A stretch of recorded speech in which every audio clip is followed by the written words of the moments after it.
అది ప్రాబ్లం లేదు. కానీ ఆ ఒక బ్లాకింగ్ వల్లే చాలా ఇబ్బందులు అవుతాయి. వాళ్ళు పోయేసి 1000 మందితో మా గురించి మాట్లాడతారు, మేము పోయేసి మా బాధ చెప్పుకుంటాము. చాలా కాంప్లికేటెడ్ అయిపోతుంది లైఫ్ని కాంప్లికేట్ చేయకండి. లైఫ్ చాలా చిన్నది, సంతోషంగా బ్రతకండి. ఎవరితో అయినా ఆడతేడా జరిగితే అప్పుడే అది చదువుకోనండి అనేసి నేను లర్న్ చేసుకునే చాలా బిగ్ లెసన్.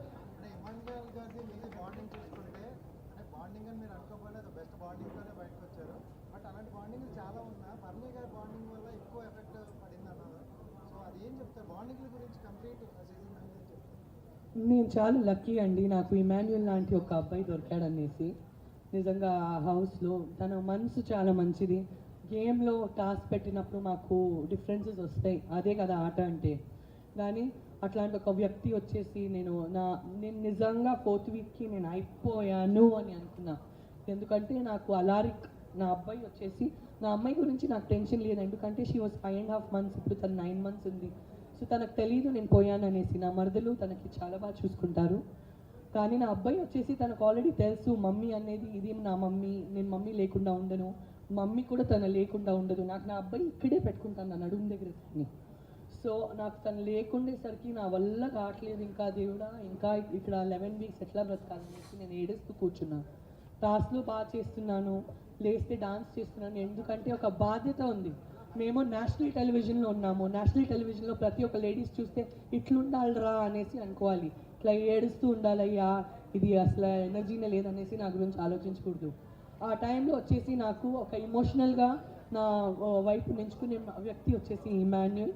అండ్ బాండ్స్ అనేది ప్రతి ఒక్కరికి ఇంపార్టెంట్ అండి. ఇప్పుడు నేను కూడా ఒక ఆర్టిస్ట్, నేను మీ అందరి మీద అంత ప్రేమ పెట్టుకున్నాను, మీరందరూ నా మీద అంత ప్రేమ పెట్టుకున్నాను కాబట్టి మీరు ఇక్కడికి వచ్చారు. లైఫ్ అంటేనే బాండ్స్ కదా, బాండ్స్ లేకుండా ఏ వ్యక్తి బ్రతకలేం కదా.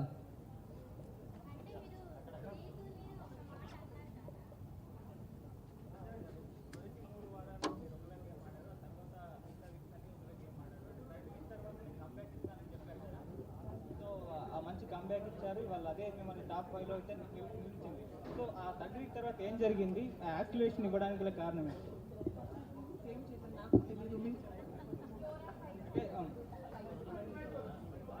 అంటే ఒక గేమ్లో స్లోగా ఉన్నారని చెప్పేసి, యాక్టివ్గా లేరని చెప్పేసి కామెంట్స్ వచ్చాయి. తర్వాత మీరు కంబ్యాక్ ఇస్తా అని చెప్పారు. సో కంప్లీట్గా చేంజ్ అయిపోయింది మీ గేమ్. నేను ఎప్పుడు గేమ్ చేంజ్ చేయాలని అనుకోలేదు, నేను గేమ్ ఇలా ఆడాలి అనుకోలేదు, అలా ఆడాలి నేను అనుకోలేదు. నాకు ఆ క్షణం ఎట్లెట్లా అనిపించింది, అట్లెట్లా అన్నీ పోయింది. కానీ అది 3rd week ఎలిమినేషన్ అవడానికి అది MEP most important player of the week and అందరికీ చికాకు ఇస్తుండే ప్లేయర్. అంటే నేను కామెడీ చేస్తున్నాను కానీ వాళ్ళు చికాకుగా తీసుకుంటున్నారు. అందరికీ ఇరిటేట్ చేస్తున్న ప్లేయర్ని ఎలిమినేట్ చేశారు. So I was doing it for fun, I was enjoying my self. నేను ఇంట్లో కూడా చాలా అల్లరిగా ఉంటాను. అండ్ లైఫ్ చిన్నది, నవ్వి ఉండాలి, సతాయించాలి, అట్లా ఫన్ కోసం జుట్టు పీకాలి, గుగ్గలు గిల్లాలి, నాకు అవన్నీ చేయడం ఇష్టం. సో నేను అట్లా చేస్తే వాళ్ళు ఇబ్బంది పెడితే ఐ డోంట్ హ్యావ్ అది నా పర్సనాలిటీ. సో తనుజ గారి గురించి చాలా బాగా ఆడారు. తను అందరూ కష్టపడామండి, టాప్ 5లో ఉండేవాళ్ళు బాగా కష్టపడాము. ఎవరికైనా డబ్బులు వస్తే బాగా అనిపించదా? నాకు వచ్చి ఉంటే చాలా బాగుండే అనేసి నాకు అనిపిస్తుంది. బయట మీ ఫ్యాన్స్, మీ PR కూడా చాలా వర్క్ చేశారు. అండ్ ఒక ఇన్సిడెంట్ జరిగింది, ఆదిరెడ్డి గారికి మీ ఫ్యాన్స్ కావచ్చు, PR కావచ్చు వార్నింగ్ ఇస్తూ ఒక లెటర్ కూడా రిలీజ్ చేశారు. మీరు బిగ్ బాస్ హౌస్లో ఉన్నారు కాబట్టి అది మీ దృష్టికి వచ్చిందా? దాన్ని మీరు ఏ విధంగా చూస్తారు? నాకు ఏమీ దృష్టికి రాలేదు. నేను బయటకు వచ్చేసి నా ఇన్స్టాగ్రామ్లో చూస్తే ఎందుకయ్యా గోళాలు పెట్టుకుంటున్నారు, ఆర్కైవ్ చేయండి, అది తీయండి, అది మాకు ఎవరు శత్రువులు వద్దు, అందరూ మా పరంగా ఉండని, మా పరంగా లేదంటే కూడా వాళ్ళ ఇంట్లో బాగుండని, తీయండి ఈ లెటర్లన్నీ ఏం చేస్తున్నా ఇన్స్టాగ్రామ్లో. నాకు తెలియక ఇవన్నీ ఏం జరిగింది అనేసి తలకొట్టుకున్నా. బికాస్ మేము ఒక్కరి విరుద్ధంగా పోతే తనకు ఒక 10 people ఉంటారు, తను నా విరుద్ధంగా వస్తే నాకు 10 మంది ఫ్యాన్స్, నాకు 10,000 10 లక్షల ఫ్యాన్స్ ఉంటారు. వీళ్ళు గొడవ ఆడ గొడవ, ఎందుకయ్యా గొడవలు, ఉండే గొడవలు సరిపోలేదా? బిగ్ బాస్ జుట్టు సగం వెళ్ళిపోయిందండి, మళ్ళీ సగమే ఉంది తల మీద. నాకు ఎవరిని ఛాలెంజ్ చేయాలని నాకు ఇష్టం లేదు.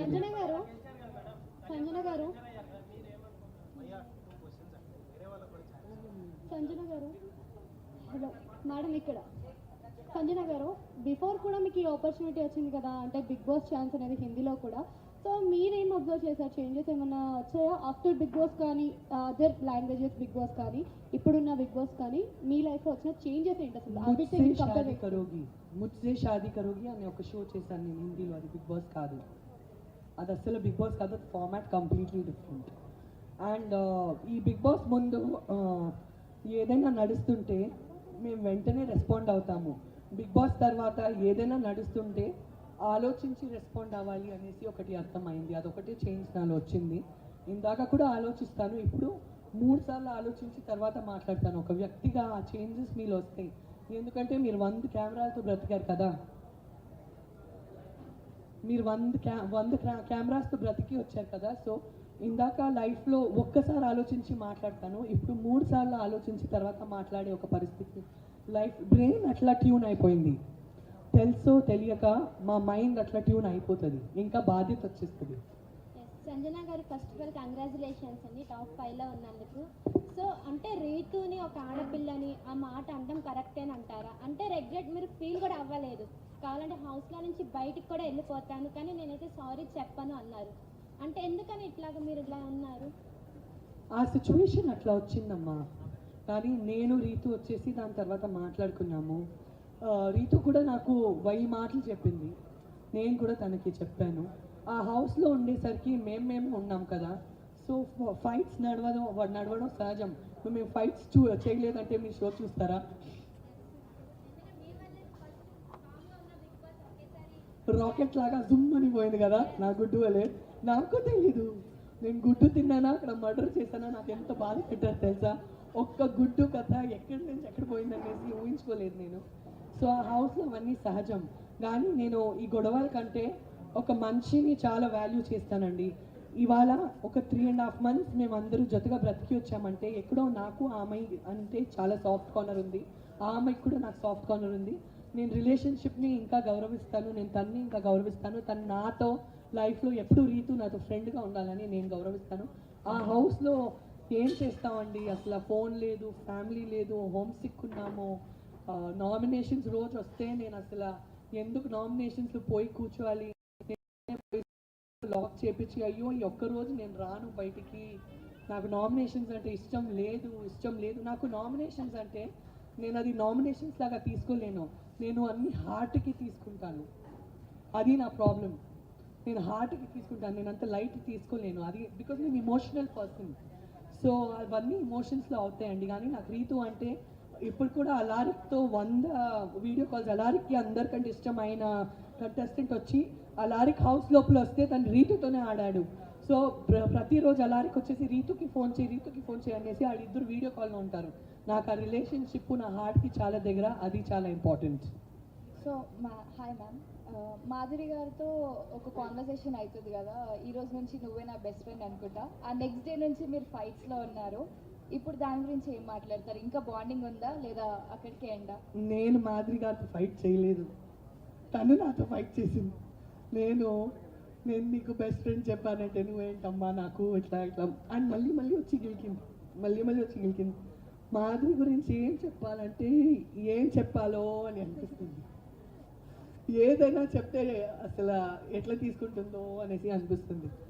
తన మనసు మంచిది కానీ నోరు వచ్చేసి గుంటూరు కారం. సో అట్లాంటి వ్యక్తులతో నువ్వు ఏదైనా చెప్తే కరెక్ట్ అమ్మా అని చెప్పాలి, లేకపోతే మేమే తలకొట్టుకోవాలి. కానీ she's a sweet heart and she's very close to me. I'm very happy. ఇట్లాంటి ఒక వ్యక్తి నన్ను మించి ఎవరికైనా ఇంకా గట్స్ ఉందంటే ఆ హౌస్లో ఒకటే వ్యక్తి వచ్చి వెళ్ళిపోయిందంటే అది మాధురినే. అనిపించిందా మీకు కూడా? హాయ్ మ్యామ్, మీది ఇన్సిడెంట్ జరిగిన తర్వాత ఎక్కడ కూడా మూవీస్లో అయితే రాలేదు. సో బిగ్ బాస్కి వచ్చారు. బిగ్ బాస్ తర్వాత ఏమన్నా మూవీస్లోకి కంబ్యాక్ ఇచ్చే అవకాశం ఉందంటారా? మీరు ప్రొడ్యూసర్స్, డైరెక్టర్స్ అందరు ఇక్కడ రండి చెప్పండి. సంజన గారు ఇంత బాగా ఆడారు బిగ్ బాస్లో, మీరు మన తెలుగు ఇండస్ట్రీ బిజీ చేయాలని చెప్పండి. ఓకే, సంజన గారు ఒక లేడీ ఫైటర్. సో ప్రతి ఒక్క డైరెక్టర్ కానీ ప్రొడ్యూసర్ కానీ ఎవరైనా సరే మూవీస్లలో ఛాన్స్ ఇవ్వాలనుకుంటే ఖచ్చితంగా కరెక్ట్ పర్సన్కే మీరు అయితే ఛాన్స్ ఇస్తారు, సంజన గారికి అయితే. సో ఒకసారి సంజన గారి జర్నీ చూడండి, తప్పకుండా ఇస్తారు. చాలా movies In all languages, all languages. చెప్పండి. చాలా కష్టపడింది చెప్పండి. ఓకే, చాలా కష్టపడ్డారు బిగ్ బాస్ లో కూడా మనం అందరం చూసాం కదా, ఒక లేడీ ఫైటర్ ఎలా కష్టపడితే అలా ఉంటుంది అనేసి. సో మనకి సంజన గారు ఏ లాంగ్వేజ్ అయినా సరే సంజన గారు అంటే తను చేయాలనేసి తపనతో ఉంది. సో ప్రతి ఒక్కరు కూడా ఏ డైరెక్టర్ అయినా ఏ ప్రొడ్యూసర్ అయినా సరే ఏ లాంగ్వేజ్ అయినా సరే మనకి సంజన గారికి అయితే ఒక క్యారెక్టర్ ఇవ్వండి, ఖచ్చితంగా చేస్తారు. ఆ లీడ్కి న్యాయం చేస్తారు తప్పకుండా. ఓకేనా? నెక్స్ట్ పర్సనల్ పిఆర్ నువ్వే. ఓకేనా? Okay, done done. మీరు గాన్. మేడం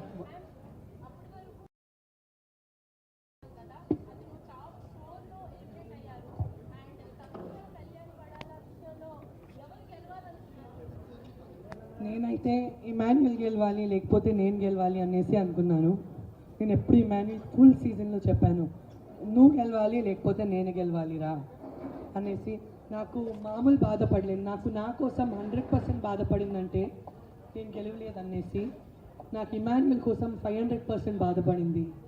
బికాస్ మేమిద్దరు చాలా కష్టపడామండి. నన్ను ప్రతి టాస్క్ నుంచి తీసేశారు, ప్రతి వారం స్టార్టింగ్ నుంచే తీసేశారు. అప్పుడు కూడా నేను నేనేం రియల్ లైఫ్లో గుడ్లు తినలేదు అనుకున్నారా, కానీ ఆ గుడ్లు రిస్క్ తీసుకోవడం కానీ, ప్రాంక్స్ చేసే రిస్క్ తీసుకోవడం కానీ, అందరితో మాటలు పడడం కానీ, మాటలు పడడం ఇష్టం లేదు లైఫ్లో. కానీ నాకేమనిపించింది, నన్ను పక్క పెట్టేశారు వీళ్ళందరూ. నేను టాస్క్లో లేను, నన్నే టార్గెట్ చేస్తున్నారు.